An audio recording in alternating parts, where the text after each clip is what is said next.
एक भक्त थे कुंभनदास जी, जो गोवर्धन की तलहटी में रहते थे। एक बार की बात है कि भक्त कुंभनदास जी भगवान श्रीनाथ जी के पास गए और उन्हें जाकर देखा कि श्रीनाथ जी अपना मुंह लटकाए बैठे हैं। कुंभनदास जी बोले, प्रभु क्या हुआ, मुंह फुलाए क्यों बैठे हो?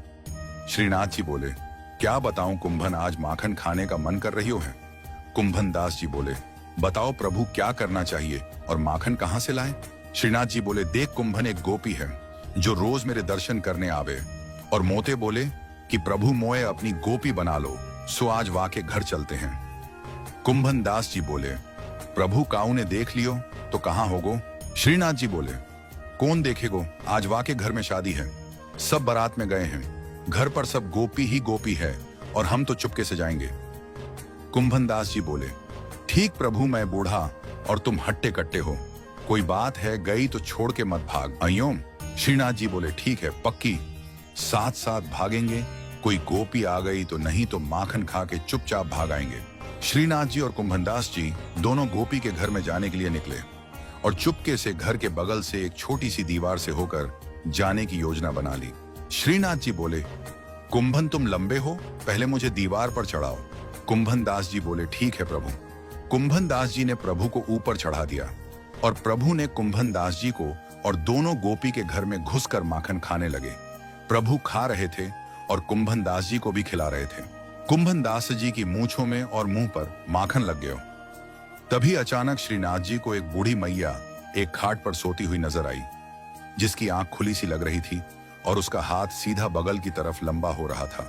ये देख प्रभु बोले, कुंभन देख, ये बूढ़ी मैया कैसी देख रही है और लंबा हाथ करके माखन मांग रही है, थोड़ो सो माखन याकू भी दे देते हैं। कुंभनदास जी बोले, प्रभु मरवाओगे क्या, बूढ़ी मैया जग गई तो लेने के देने पड़ जाएंगे। श्रीनाथ जी गए और वह बूढ़ी मैया के हाथ पर माखन रख दिया। माखन ठंडा ठंडा लगा कि बूढ़ी मैया जाग गई और जोर जोर से आवाज लगाने लगी, चोर चोर, अरे कोई आओ, घर में चोर घुस आयो। बुढ़िया की आवाज सुनकर घर में से जो स्त्री थी वो भगी चली आई और इधर श्रीनाथ जी भी भागे और उस दीवार को कूद कर भाग गए। उनके पीछे कुंभनदास जी भी भागे और दीवार पर चढ़ने लगे। वृद्ध होने के कारण दीवार पार नहीं कर पाए, आधे छड़े ही थे कि एक गोपी ने पकड़कर खींच लिया और अंधेरा होने के कारण उनकी पिटाई भी कर दी। जब वे उजाला करके लाए और देखा कि कुंभनदास जी है तो वे अचंभित रह गई, क्योंकि कुंभनदास जी को सब जानते थे कि यह बाबा सिद्ध है, और बोली, बाबा तुम घर में रात में घुस के क्या कर रहे थे और यह क्या माखन तेरे मुंह पर लगा है, क्या माखन खायो?